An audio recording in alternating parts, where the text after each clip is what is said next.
Welcome to QCC's Face the Region.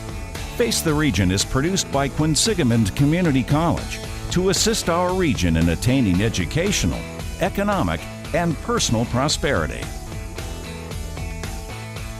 Welcome to QCC's Face the Region here on Full Service Radio AM 830 WCRN. It's Zip Fell, and this episode we'll be chatting with Michael Bean, who is the Director of Student Life and Leadership here at QCC, Ed Wrights, the Parliamentarian of the Student Senate, and Beryl Pettiford from the Psi Beta Psychology Club, talking a bit about what it's like to be a student here on campus at QCC, as well as some of the clubs and different organizations you can get involved with once you join the programs. Good to have you guys here. Hope you're ready to chat about your individual situations here. Mike, tell us a bit about the lifestyle here on campus and what it's been like for you as Director of Student Life and Leadership.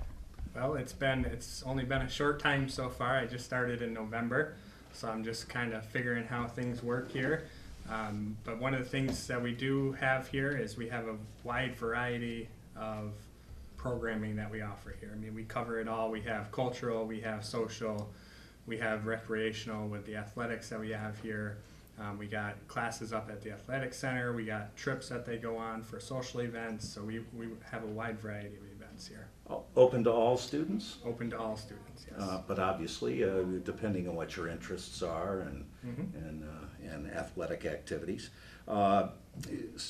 Any specifics, like for instance, any trips you've taken recently or in the offing? Yes, actually, we are headed to watch The Lion King tonight. But typically we'll go to some sports events. We'll go to watch the Celtics. We'll go to the Red Sox games. We got a Boston Spirit cruise planned for the end of the year as well. So those are some of the things that we have for this semester. Great. Let me direct this question to you, Ed.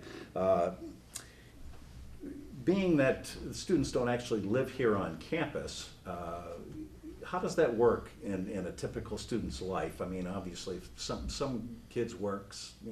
There are people returning to college from the workforce and still full-time employed. So tell me a bit about how that works. Well, I believe sometimes it can present a challenge to some, but I think for the most it just kind of becomes part of the, I'm trying to find the word, run of mill, kind of just like your situation, how routine. And so in the past, some students have expressed challenges. It's nice sometimes, it's convenient to live on campus and be able to walk in your PJs to class. But at the same time, I think it helps being a commuter school because it allows you to go straight from class and right to the employment and workforce and kind of streamline in that sense. So in other words, when you do have these organizations and groups, do they usually meet here on campus? Or Yes, we with the Student Senate, we do meet here on campus, but we've also tried to have a couple of meetings at the other satellite campuses as well, make sure we get a full representation of the entire student body. Right. And as far as the Psi Beta Psychology Club, let me throw this to you, Beryl. Do you have kids coming in from the various satellite campuses as well? Not on this particular campus. What we do offer, though, is our email that goes out to Southbridge as well. So if there's an event, like we have something coming up called Psych Fest, if there's an event that we're holding, and it's usually a fundraiser, the information can go out to them. So say they couldn't be a member, they can participate, they can join in the community service portion of it, and so their involvement might be external, but they can still have a portion of the event planning and whatnot. So just now you've piqued my interest. Psych Fest. Psych Fest. What's the? It's not binge watching. No, what it is we have local and community talent perform on a certain evening, which will be April 7th of this year. We had it last year as well, and so we even use our own quartet that we have here that are made up of faculty. And we charge $5 for the tickets, and then we donate the money to certain organizations. This year it's going to go to U Inc. to help teens with substance abuse. Great. So we did NAMI before. We raised about $500 that we were able to give to them. And everybody gets to come in and do their talent. I did stand-up comedy the last time. I don't know if I'm going to participate in this part this year, but that's pretty much what we do for Psi Beta. Do you find members of the club constantly trying to figure out the other personalities or finish each other's sentences? Yes, and we have members that tell us, like, I was checking out something my boyfriend said the other night, and I started analyzing him. And yeah, you do take this into your family, and you wonder, I know why you said that. Yeah, it does become a little, Sure. yeah. It sounds like you guys have a good time. But it is. It's Which is great. what it's all about. Mike, is do you find your present role a rewarding one as far as trying to bring folks together? Oh, absolutely, yeah. And I haven't been here long enough here at QCC, but I've been doing student life for a long time, for about 10 years now, and I've always had students come back in the past after they finish at the university and tell me how rewarding their experience was to be in a club or the leadership program that we offer. And they'll come back, and I'll always ask for letters of recommendation as well, so it's certainly rewarding. Oh, nice. In other schools you've worked at? Just Yes, curious. I've worked down in Florida Southwestern State College. Oh, wow. Yeah, slightly better weather than Yes. QCC. Just a little bit. Yeah, that's great. We're chatting with Mike Bean, the Director of Student Life and Leadership here, also Ed Wrights, the Parliamentarian and Student Senate of QCC, and Beryl Pettiford from the Psi Beta Psychology Club. And we will find out more about the student lifestyle and some of the clubs that you can get involved in here on the QCC campus when QCC's Face the Region continues in just a couple of minutes on Full Service Radio, AM 830 WCRN. Welcome back to QCC's Face the Region here on Full Service Radio, AM 830 WCRN, heard every week at these appointed times. It's Zip Zipfel, and today talking with three folks from QCC and heavily involved in the student lifestyle and some of the clubs that take place here on campus.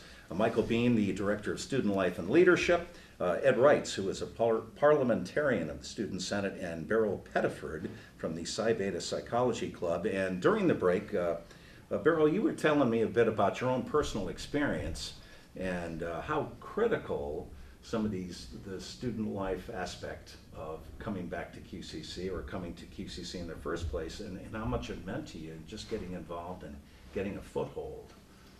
Well, I graduated in 1974, long before most of the students that I sat beside, before their parents were even born. So I was the non-traditional 52-year-old student coming to QCC for the first time. My parents did not have a college education. So I was very shy, believe it or not. And somebody from the Student Life Center, pulled me in and said, oh, you should join clubs. I was like so afraid.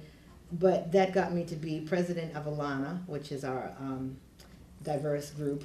I was president of Intercultural Club, president of Psi Beta Psychology Club, which led me to be parliamentarian, which might lead you one day to be board of trustee, because that's where that led me from there.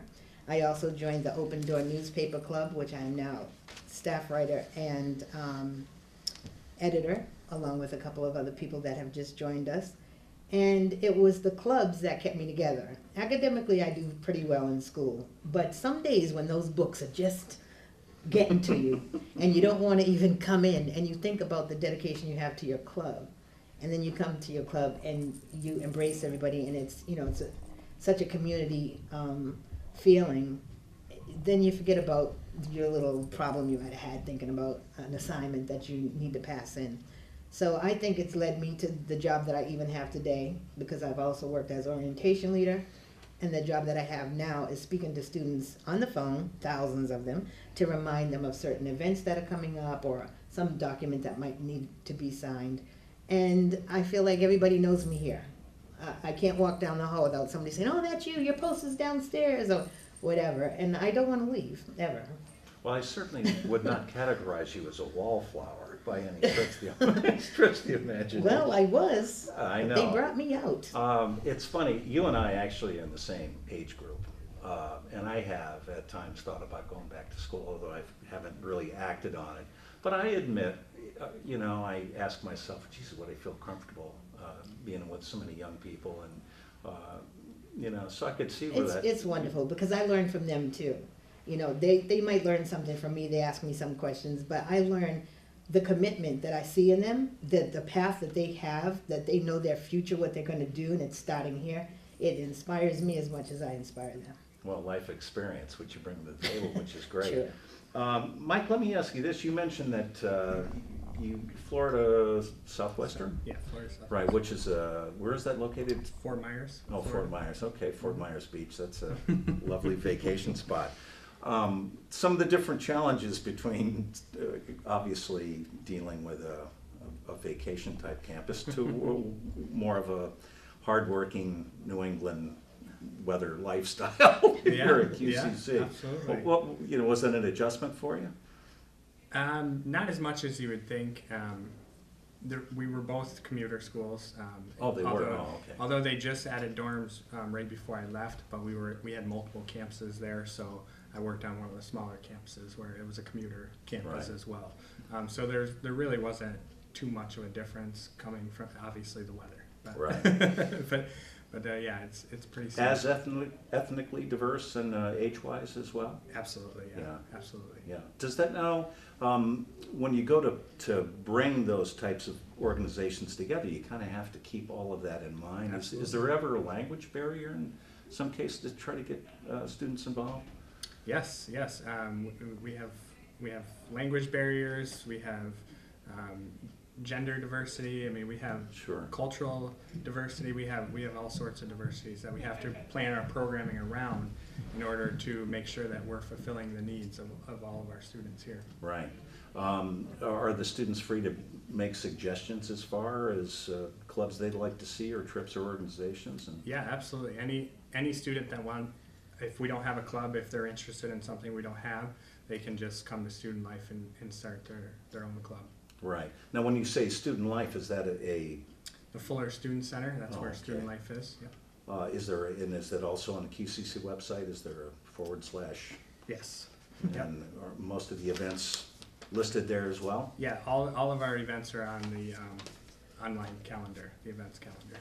And Ed, you got a couple of major events coming up here in short order now that the weather finally, allegedly, is getting warmer. Although I heard snow We'll was in the see, forecast, but coming up. Oh yeah, we have quite a big amount, a couple days coming up, starting with Spirit Week, which is March 29th through the 31st. And we have a couple interesting things going on there, from trivia to earn some awesome QCC swag. And we have one of the big first baseball games for the QCC baseball team, now that they can play on their home turf for the first time. We are hosting a tailgate there, and we're having a Say Cheese gourmet grilled cheese truck come, and Nice. students can come get a free grilled cheese sandwich from that, and we have some fun games there. And then I believe on it's Pie Professor, right? Friday. Friday on the 31st, we're doing a Pie Professor fundraiser. And so students can come and pay money to pie one of their professors, or also a student senator, or anyone else who wants to get pied. Tough to put a dollar value on that, I'll tell you. Exactly. Well, Beryl, did I hear you say that you actually were a target? As soon as I saw Michael Bean's email about get a pie in the face, I instantly wrote back, yep, I'm for pie in the face. Taking one Anything for for the Student team. Center. That's great. That's great. That's something else too. I think, at least I know my own personal perception. I wasn't even sure if QCC fielded athletics. Is that program growing here? Or? We actually have several sports programs here. We have men's and women's basketball. We have baseball, and we have women's soccer. So Yeah. we have those four. They play in intercollegiate sports, and we also have a variety of intramural sports that we have up at the athletic center as well, from flag football, indoor soccer. They do classes up at the athletic center. They do yoga, spin class. Oh, wow. So they do quite a bit up at the athletic center. Great. Finding out a lot of things about the clubs and associations here on QCC's Face the Region. We'll continue our conversation in just a couple of minutes after this brief timeout. You are listening to QCC's Face the Region. This is, of course, Full Service Radio, AM 830, WCRN. Welcome back to QCC's Face the Region here on Full Service Radio, AM 830 WCRN, our final segment this afternoon, talking with some folks who are actively involved and leading up some of the many organizations and events that happen on the QCC campus, Student Life and QCC clubs. Director of Student Life and Leadership, Michael Bean, Ed Wrights from the parliamentarian in the Student Senate, I should say, and Beryl Pettiford, Psi Beta Psychology Club, and not afraid to take a pie in the face with the team. I'm very impressed indeed. You were mentioning during the break, got Diversity Week coming up here, and tell us a bit about that. That's major, as I understand here. Major event. Right, so Diversity Week is happening at the first week of April, and there's actually we've got a great variety of events going on, from a international food kind of festival. Different clubs and individuals from the student body will be bringing in different types of food from their region or country. I'm actually bringing in jambalaya because cool. I have Cajun roots, and there's also other events. We're bringing Indian dancers are coming to perform for us. Nice. There's a couple of forums going on about different kind of discussions. And do you have anything to? We got a couple movie showings, or at least one. We're going to be showing a movie that'll be open to everyone. Ed mentioned the forums. I think Beryl is leading one of those. Is that correct? The Day of Diversity, which started in, I think it was 2014 or 15, I can't remember, but it was on April Fool's Day. And that came about because I was sitting on the wall one day, and I noticed that we have everything here. Every type of person. We have people that wear the hijab. We have people with piercings all over their bodies. People that are in cosplay. They play Dungeons and Dragons and take it serious. They wear their uniform, or whatever you call it, on a regular basis. So I was thinking, why don't we stare at each other and just point and whisper to our friend, look at that person, it's different.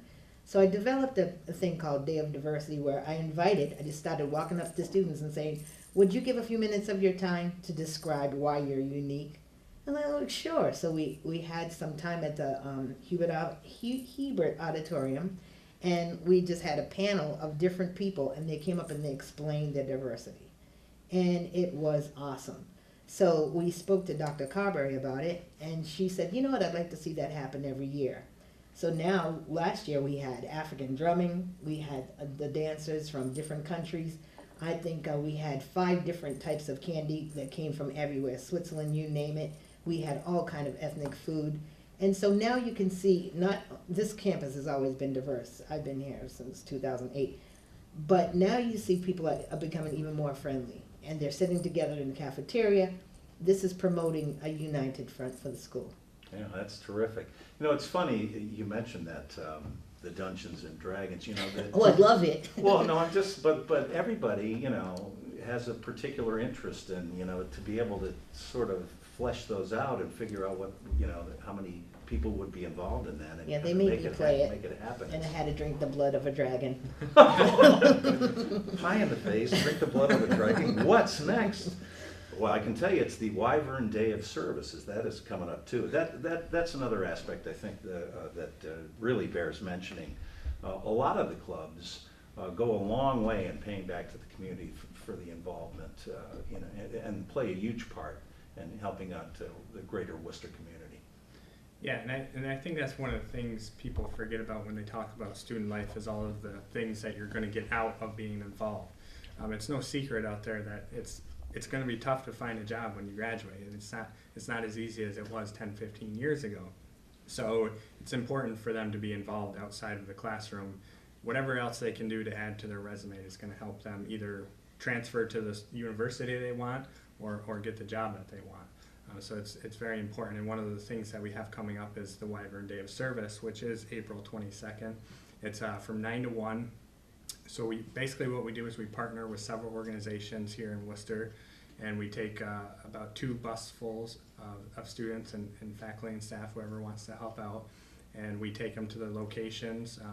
I don't know them all off the top of my head, but I know we have Boys and Girls Club, YMCA, just to name a couple, and we'll drop a group of students off there. They'll volunteer, do a project for them that day, and then they get a free T-shirt, they get food, transportation, and it's just an enjoyable experience. They can give back to the community and also something they can list on their resume. Sure. You know, it just occurred to me too, and Beryl, you can probably relate to this, just being that we're kind of in the same age group. You know, now with this computer digital lifestyle that we live, do you find people more, what's the word I'm looking for? Not distant, but disconnected. I would think that these clubs go a long way to kind of dispel that sort of. That's funny, because in lifestyle. this article I wrote about technology separating us. But I do think that the clubs bring it all back together. Because when we're here in this community, the Worcester community, we also utilize the neighborhood stores. When we did the Dyname fundraiser, this is a group that tries to help teenagers stay in school. And if they go through this whole program, they can pick a college of their choice and they'll get scholarships. So Psi Beta was working with them, and they got funded some money, and they took the money and they took their students and they mentored other students that could not fit into the program. 150 are chosen to write an essay, but then there's only 15 students that are chosen to stay in the program. So when they got extra money, they mentored other students with their money. So we thought of a way to reward them would to congratulate the students that gave up their time and the money to do that. Well, Papa Gino's, Stop and Shop, just about every store on this street gave funds, money. I'm sorry, I get emotional. But everybody pitched in, and it was a beautiful event. Yeah. I'm known for doing this because I really love this school. Well, you got your heart there. It's speaking from the heart. That's really terrific. So, if you happen to be a student already here, or you decided to come to QCC, how does one get involved, and how do you guys recommend, taking part? And what do you suggest for somebody who, like Beryl, when she started, was shy and not terribly comfortable just walking into a room of strangers? Sure, we have several ways to try to get students involved. We're out and about all the time at other events. We'll have recruiting events at the beginning of each semester to try to get students involved in the clubs. Open houses is when they're thinking about coming to QCC, we hand out information about student life. So any avenue that we can try to get students in and involved in activities. We offer giveaways, so if they just stop into the Fuller Student Center, we'll give them a prize. Sometimes we have ducks all over campus, and if they find one on campus, they bring it back and we give them a prize. Good marketing tool. Yeah, we try it all to get the students involved. That's great. Well, it's been very enlightening, and certainly a key part, I think, of attending QCC, the QCC life, and of course the clubs and organizations. I want to thank my guests this afternoon, Mike Bean, Ed Wrights, and Beryl Pettiford, for being with us, and I'm sure we'll see you the next time around, and I'm sure you have more stories about, hopefully, maybe not getting a pie in the face, maybe you get to toss one this time, Beryl. But that'll do it for this edition of QCC's Face the Region, heard right here on Full Service Radio, AM 830 WCRN. This has been Quinsigamond Community College's Face the Region. Join us again next weekend on AM 830 WCRN.